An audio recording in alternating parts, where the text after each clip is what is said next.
pinag-aaralan 'yan ng ehekutibo. Mhm, Hindi pa naman pinal, I believe, do'n sa sinasabi ng pangulo na strict regulation. Pero kami kasi sa Senado, mhm. majority sa amin, we are for no to online gambling na. Kasi masama at malala na itong problema natin, Sir George. May mga ilan na nga na ika nga hindi na makayanan ay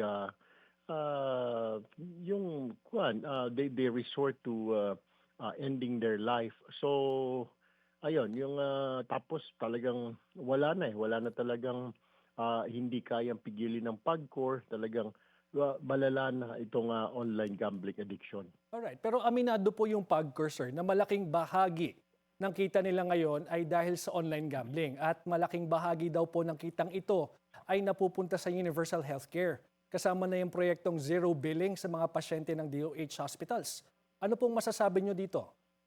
Alam mo, yung maganda yung sinasabi ni Chairman Altenco na malaking bahagi na I believe pag pinasara totally ang online gambling ay mawawalan tayo ng 60 billion pesos na Mhm. revenue ang PAGCOR, which ika nga a big portion or big chunk of it goes to ika nga PhilHealth, pagtustos doon sa mga bayarin at ng PhilHealth.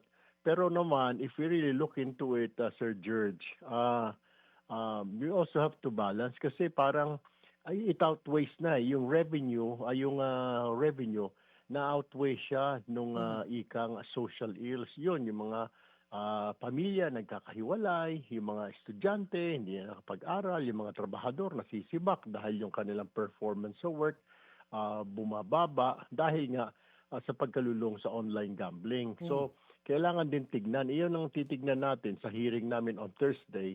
Ano ba talaga? Okay, sinasabi ng PAGCO, let's regulate. Pero bakit hindi nyo ni-regulate yan for after pandemic? Bakit hindi nyo ni-regulate? Yun lang ang katanungan namin, simple lang.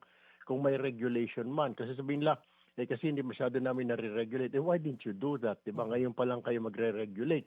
May mga ilan ng kabataan ng binawian ng buhay because of that. So, may masamang epekto. Mhm.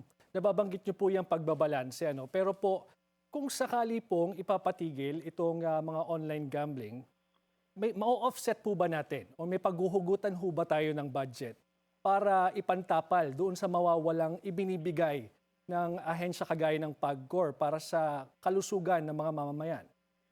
Meron pa naman tayong mga inland casino, Mhm. Sir George, yung mga nandiyan yung Soler, nandiyan yung Resorts World, Okada.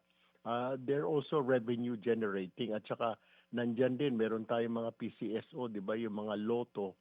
Um, kung ito kasi yung problema sa online gambling natin, wala siyang Mhm. regulation. Kaya maraming nalululong, pati mga kabataan. Hindi nga ma-monitor yan ng PAGCOR yung kung sino na naglalaro. Sinasabi nila na meron naman daw KYC, know your client. Pero Mhm. not enough pwedeng dayain kasi or you can go around it. Kaya yung mga bata, nakakapagsugal. Tapos nandiyan pa yung mga e-wallets, dagdag mo pa yung e-wallet. So very accessible na Mhm. ang online gambling. Nabanggit niyo po kanina yung social impacts itong online gambling. Kaya itong si Pangulong Marcos daw po, gusto niya mag-organize ng isang multi-sectoral conference para makabuo ng malinaw na polisiya sa online gambling. Kayo po ba ay naimbitahan na dito bilang chairman ng Senate Committee on Games and Amusement? We're waiting. I heard Mhm. that already. We're Mhm. waiting. Well, I'm willing to attend ika nga yung conference na yan para I can put in some ideas ika nga or listen dito sa mga sasabihin ng mga maimbita dyan sa conference na yan. Pero for now, Sir George, I'm sorry, majority Mhm. kasi sa amin right now is really to stop online gambling kasi malala na itong kuwan na ito parang it's really a cancer Mhm. Tinigil nga natin yung Pogo, yun nga yung sinasabi namin, nag-uusap-usap kami sa Senado, napatigil natin ang Pogo. Kung ganun pala, parang mas mabuti pa ang Pogo kasi ang Pogo, ang biktima lang nito yung mga Chinese players. Wala dito sa Pilipinas. Ngayon, sinara nga natin ang Pogo, tinayo natin ang Pigo, tapos ayan na nga yung online gambling. Parang we're not ready dahil wala tayong regulation, hindi natin makontrol.